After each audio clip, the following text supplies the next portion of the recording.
La noche del 23 de mayo de 1991 se declaró un incendio en una granja del condado de Nueva York. Cuando los bomberos llegaron, la granja estaba completamente envuelta en llamas. Se dieron cuenta de que su ocupante, Sabina Kulakowski, había desaparecido. Estaba a punto de amanecer y los bomberos y todo el mundo seguían buscándola. Los servicios de emergencia encontraron a Sabina Kulakowski muerta, a menos de 100 metros de la casa, en un sendero invadido por la hierba. Estaba desnuda. Había sido brutalmente asesinada, apuñalada. La habían golpeado, quemado, mordido. Sabina tenía 49 años. Enseguida fue bastante evidente que quienquiera que lo hubiera hecho era alguien que francamente tenía que estar muy desequilibrado. Todo indicaba que la víctima estaba en la casa cuando se declaró el incendio.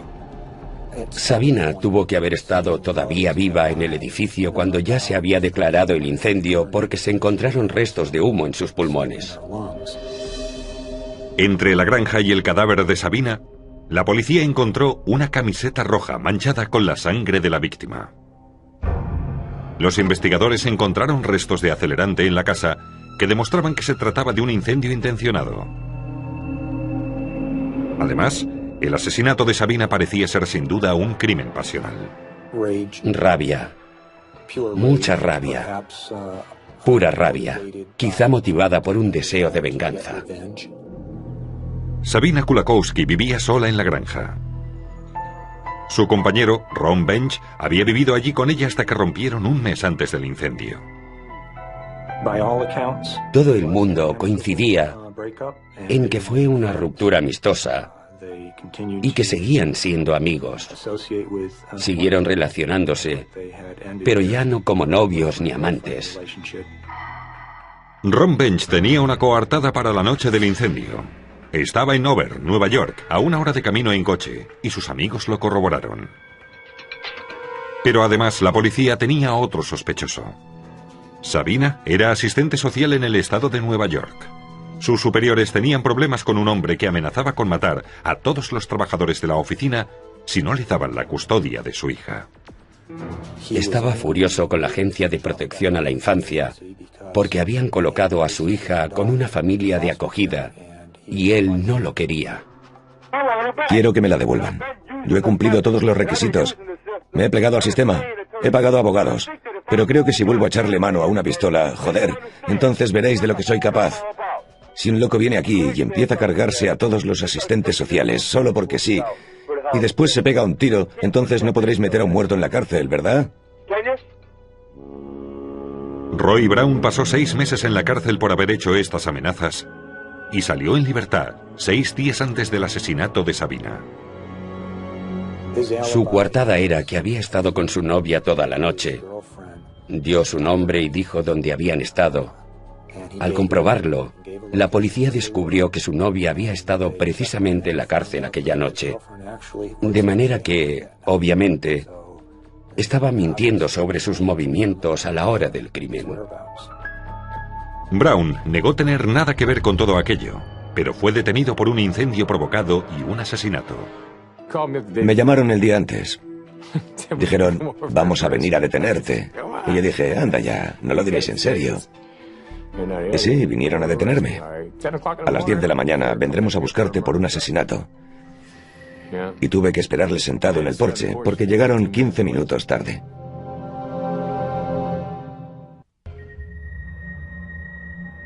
Roy Brown era el principal sospechoso del asesinato de Sabina Kulakowski. Se había ganado este honor por haber amenazado con matar a todos los trabajadores del despacho de Sabina por la custodia de su hija. Roy no era un chico bueno. Roy tenía problemas para controlar su ira y tenía antecedentes policiales. Nada especialmente grave, pero suficiente para saber que no es el tipo de persona que te gustaría frecuentar. Había estado involucrado en varias actividades delictivas, bebía mucho y cosas así, y además no tenía ninguna coartada real sobre su paradero aquella noche. Brown insistía en que no tenía nada que ver con el incendio ni el asesinato de Sabina, pero las pruebas circunstanciales eran convincentes. El fiscal le ofreció un acuerdo si se declaraba culpable, pero lo rechazó. Les dije que se fueran a tomar por culo. Le dije al abogado, yo no he hecho nada. Y él me dijo, bueno, pero es que es igual, te mandarán a la cárcel de todas formas. Así pues, Roy Brown fue procesado y juzgado. La acusación encontró 2 testigos que declararon que Brown era un hombre violento. La mujer de Roy Brown y un amante, ambas declararon bajo juramento que le gustaba morder. Dijeron que cuando se enfadaba les mordía, que lo hacía para controlarlas. Casualmente, el asesino había mordido a Sabina Kulakowski antes de matarla. Y la fiscalía pidió a un odontólogo forense que comparara las señales de los mordiscos con la dentadura de Brown. Las huellas de los dientes de Roy Brown coincidían con algunos de los mordiscos en el cadáver de Sabina. Sin embargo, el odontólogo forense consultado por la defensa afirmó lo contrario. Dijo que los mordiscos del cadáver de Sabina habían sido hechos por una persona con 6 piezas frontales en la mandíbula superior, dientes que Roy Brown no tenía. Lo dijo con toda claridad y categóricamente, que Roy no podía ser la persona que había hecho esos mordiscos. Pero el jurado dio la razón a la fiscalía y declaró a Roy Brown culpable del asesinato de Sabina. La condena fue de 25 años de cárcel. Nada demostraba que Roy Brown conociera a Sabina Kulakowski, y mucho menos que supiera dónde vivía. Cuando Brown entró en su celda, se negó a dormir en la cama, porque dijo que no le pertenecía a él, sino a un asesino. Se lo dije en cuanto entré la primera noche. Dormiré en el suelo. Esa cama no me pertenece. La convertí en un escritorio de oficina y con el colchón cogí un cinturón viejo, un trozo de cordel y lo convertí en una silla. Esa es mi escuela de derecho. Brown presentó varias apelaciones que fueron todas rechazadas, pero siguió trabajando para limpiar su nombre. No puedes entrar en la biblioteca para estudiar derecho si no sobornas a alguien, porque lo primero que harán es darte una buena paliza, solo por estar allí, solo para que sepas quién manda allí. Brown también le dijo a su abogado: estoy aprendiendo mucho de algunos programas de televisión como Crímenes Imperfectos. Estudié libros de derecho, apelaciones y otros casos de ciencia forense. Cualquier cosa que pudiera utilizar para demostrar mi inocencia. Brown solicitó al tribunal que la saliva encontrada en la camiseta de Sabina se sometiera a las pruebas del ADN, pero también esta petición fue rechazada. No sé quién dijo que las ruedas de la justicia giran lentamente, pero yo digo que están pinchadas. Y yo me propuse usar el gato, sacar las pinchadas y ponerlas nuevas. Debía ser muy desalentador, y supongo que lo más lógico sería que terminara renunciando, que dijera, ya estoy harto. Pero de repente sucedió algo inesperado. Cuando Brown llevaba ya 12 años en la cárcel, se declaró un incendio en casa de sus padres. El fuego destruyó toda la documentación de su caso, 570 páginas en total. Aquel incendio cambió el curso de la investigación.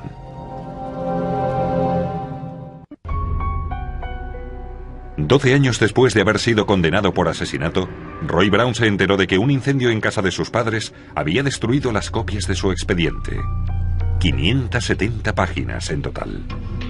Sin inmutarse, Brown se propuso recuperar toda aquella documentación utilizando el poco dinero del que disponía. Empezó a pagar 15 centavos por página, según permite la ley, y gracias a la libertad de información del Estado, obtuvo estas declaraciones. Brown solicitó copias por duplicado de todas las declaraciones hechas a la policía durante la investigación del asesinato. Creo que eran cerca de $28,50. Tuve que mandarlos desde la cárcel. Yo solo ganaba unos $4 cada 15 días. La oficina del sheriff envió a Brown una lista de todas las personas interrogadas por la policía. Y fue entonces cuando Brown se dio cuenta de que había 4 declaraciones juradas que no había visto hasta entonces. Roy recibió la lista, la miró y dijo, ¿quiénes son estas personas que han hecho estas declaraciones que no he visto nunca? Había varias declaraciones de Barry Bench y su mujer, Tammy Heisner, copropietarios de la granja incendiada cuando Sabina Kulakowski vivía allí. Tammy contó a la policía que Barry se había comportado de una forma muy extraña cuando llegaron a la granja incendiada.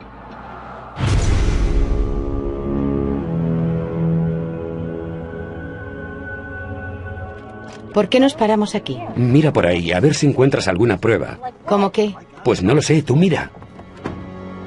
Tammy dijo que Barry quería registrar una zona a unos 100 metros de la granja. Habíamos aparcado en la calle, un poco más abajo de la casa.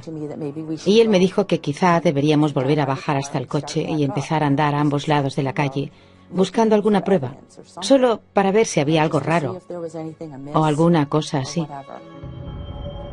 A Roy Brown, esta declaración le pareció muy importante. El cuerpo de Sabina Kulakowski había sido descubierto en esta misma zona hacia el amanecer. Seguían luchando contra el fuego, ¿sabes? Y él ni siquiera les está ayudando. Anda por la calle buscando algo. Y si estaba tan preocupado, ¿por qué no ayudaba a apagar el incendio? Barry afirmaba tener una coartada a la hora en que murió Sabina. Dijo que estuvo bebiendo en un bar hasta la 1:30 de la madrugada. Pero otro cliente del bar afirmó que Bench se había ido hacia la medianoche. Faltaba saber qué hizo durante 1 hora y media. Según mis investigaciones, Barry Bench tenía un carácter muy violento. Barry Bench había sido detenido y condenado por un delito menor tras asaltar físicamente a una chica, que más tarde consiguió una orden de alejamiento contra él. Una vecina me dijo que había trabajado con él y que le tenía mucho miedo. Según ella, Barry Bench tenía problemas con las mujeres. Entonces, Roy Brown decidió tomarse la justicia por su mano y escribió una carta a Barry Bench acusándole del asesinato. Cuidado, Barry Bench. No me costará conseguir una orden judicial para sacarte pruebas del ADN. A pesar de la putada que hiciste al matar a aquella señora, Sabina Kulakowski, y mi encarcelamiento injusto durante más de 12 años, sigo rezando por ti. No rezo solo para que confieses que mataste a Sabina Kulakowski, rezo para que confieses todos tus crímenes. Al final descubrirán que eres culpable. Te deseo feliz Navidad, pero no cuentes con un próspero año nuevo. Brown esperaba que Bench contestara a su carta y lamiera la solapa para cerrar el sobre, mandándole así su muestra de ADN. Pero en lugar de ello, Bench se lanzó bajo las ruedas de un tren y se mató. Bueno, en realidad me fastidió bastante, porque pensé que de alguna forma se había salido de rositas. ¿Cómo voy a llevarle ahora a juicio si está muerto? Brown necesitaba encontrar otra forma de conseguir el ADN de Bench. Estaba tan desesperado que incluso pensó en robarlo. Pensé en mandar a mi familia al funeral para que le cortaran una uña o algún pelo mientras estaba en el ataúd. Tenía que encontrar la manera de conseguir su ADN. Cuando te encuentras en el lugar donde yo estaba, tomas medidas desesperadas, y las consecuencias si te pillan no significan nada si estás condenado a cadena perpetua siendo inocente. Durante 12 años, Roy Brown estuvo en la cárcel por el asesinato de Sabina Kulakowski. Al serle denegado un nuevo juicio, Brown se puso en contacto con el Proyecto Inocencia de Nueva York para pedirles ayuda. El Proyecto Inocencia fue fundado hará poco más de 15 años para ayudar a los presos condenados a utilizar lo que entonces era una nueva tecnología, las pruebas del ADN, para demostrar que eran inocentes de los crímenes imputados. El Proyecto Inocencia aceptó el caso de Brown. Al investigar las circunstancias del caso, sus miembros descubrieron que antes del juicio de Brown, la acusación había consultado al doctor Lowell Levine, un conocido odontólogo forense. Pero finalmente, había preferido no llamarlo a declarar como testigo.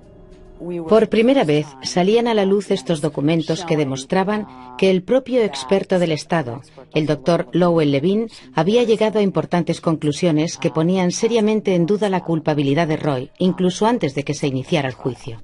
Bueno, nunca terminé mis análisis. En mis notas tengo una nota sobre una de las fotos en la que escribí que si lo que estaba viendo, si lo que me parecía ser la mandíbula superior lo era en realidad, entonces eso excluiría al señor Brown. Por lo tanto, el Proyecto Inocencia solicitó permiso al tribunal para analizar la camiseta roja de la víctima encontrada en el lugar del crimen por si contenía saliva. No es imposible encontrar ADN después de 15 años, solo es un poco más difícil. El analista Tim Goebel examinó la camiseta con un aparato de luz alterna, mediante el cual la materia de origen biológico se vuelve fluorescente. Aparecieron varias manchas fluorescentes en la camiseta, y algunas de ellas estaban cerca de las marcas dejadas por el primer analista que las investigó. Como era de esperar, las manchas estaban cerca de los orificios de los mordiscos, indicando que procedían de la persona que había mordido a la víctima, seguramente el asesino. Goebel extrajo una muestra del tejido y la sometió a pruebas de ADN con el método STR, que es todavía más riguroso que el PCR. ¿El resultado? El perfil del ADN de la saliva encontrada en la camiseta no coincidía con el de Roy Brown. Pero, ¿de quién era entonces? La hija de Barry Bench, Catherine Eckstadt, se ofreció a colaborar. Su hija era una mujer muy valiente que dijo: quiero saber si mi padre cometió ese asesinato y si Roy Brown es inocente. Vino a nosotros después de que presentáramos la documentación al juzgado y nos dijo: si necesitáis ADN os daré una muestra. El análisis del ADN confirmó lo que Roy Brown ya sabía: que las manchas de saliva en la camiseta de Sabina Kulakowski pertenecían a Barry Bench. Los análisis de paternidad mostraron que el ADN desconocido encontrado en la camiseta pertenecía al padre de esta joven, Catherine Eckstadt, hija de Barry Bench.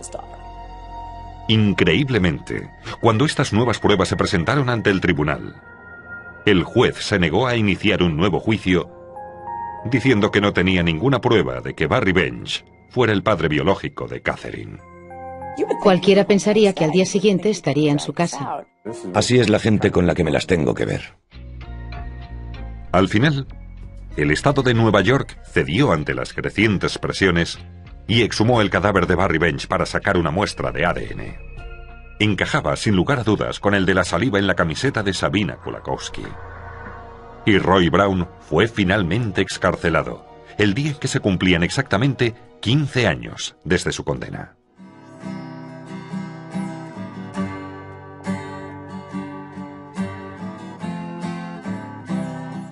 Yo me decía a mí mismo: he triunfado. He demostrado mi inocencia. Sin ninguna duda, he demostrado que no lo hice y he demostrado que lo hizo otra persona. Y eso no me lo quitará nadie. ¿Comprende lo que le digo? Ya no pueden decir nada. No pueden volver a abrir la boca. Le dije bien claro a Roy Brown que lamentaba muchísimo la situación en que se había encontrado. Pero todavía quedaba la pregunta: ¿por qué mató Barry Bench a Sabina Kulakowski? Barry Bench y Sabina se conocían bien. Sabina vivía con el hermano de Barry, Ron, hasta que rompieron un mes antes del incendio. Según sus amigos, Barry Bench tenía problemas de dinero y quizá quisiera vender la granja donde vivía Sabina.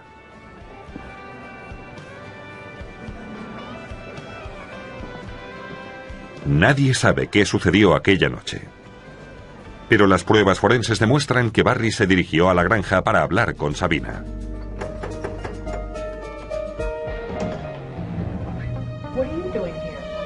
Discutieron y la situación degeneró en violencia.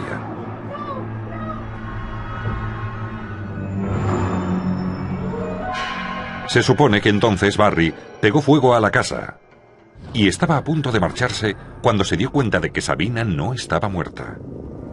Afuera volvió a atacarla, pero entonces Barry ya no podía entrar otra vez en la granja con el cuerpo de Sabina. El incendio estaba demasiado avanzado, así que la arrastró hasta el sendero a unos 100 metros de distancia, dejándola allí.